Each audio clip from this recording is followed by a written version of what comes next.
In the meantime, Joe Biden is facing numerous investigations into his questionable dealings in Ukraine as a Senate panel. The DOJ and the Ukrainian government are all looking into the matter. One America's Kristian Rouz has more.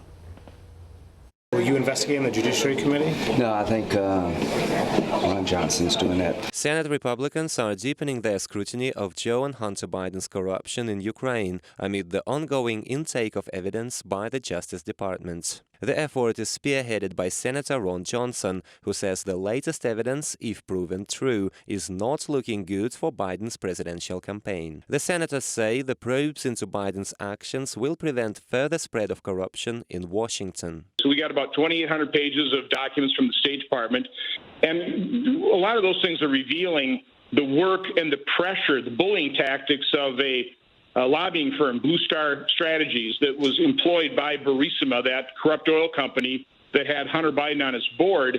And what we're looking for is just subpoenaing. Senator Johnson says he may subpoena Joe and Hunter Biden so they can answer questions about the latest evidence of corruption. Lawmakers suspect Burisma may have harbored billions of dollars of corruption money in the U.S. with the help of the Bidens, who may have had a stake in the scheme. GOP senators also refuted Democrat allegations of political motives behind the Biden-Ukraine probes. If you can run for president and you were in charge of the Ukrainian anti-corruption campaign as vice president, and your son's sitting on the most corrupt company in the country while you're trying to clean up the country, yeah, that'll come up. But despite the concerns of multiple conflicts of interests and corruption, Biden's chances to win the DNC nomination are now on the rise. Democrats appear to believe Biden is the only mainstream Democrat with an outreach to voters across all demographic groups nationwide. Millions of American voters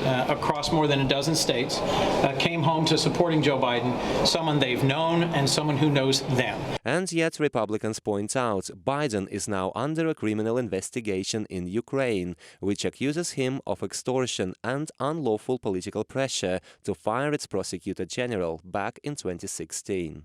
In addition to that, President Trump's attorney Rudy Giuliani says he now has a compelling legal case against Biden based off documents provided by Ukrainian officials. I'm going to entitle it the Blockbuster Report, The Rape of Ukraine, and you're going to see why. Democrats have repeatedly dismissed the case against Biden, but Senator Johnson says his recent trip to Ukraine convinced him a full investigation is absolutely necessary. There's a lot of questions that remain unanswered. The press just wants to wipe this all away and say it's just all Russian disinformation. It's all been debunked. Nothing could be further from the truth. Senator Johnson says he particularly wants to question Andriy Telizhenko, a former Blue Star consultant, who may shed light on the connections between Burisma and the Obama administration. The Senate Homeland Security Committee is expected to vote on the first subpoena in the Biden-Ukraine case next week. Kristian, Rouz, One America News. Want to see more videos like this? Click on the link below and subscribe to One America News on YouTube, and call your cable provider and kindly demand that One America News is added to your lineup. Call and subscribe today.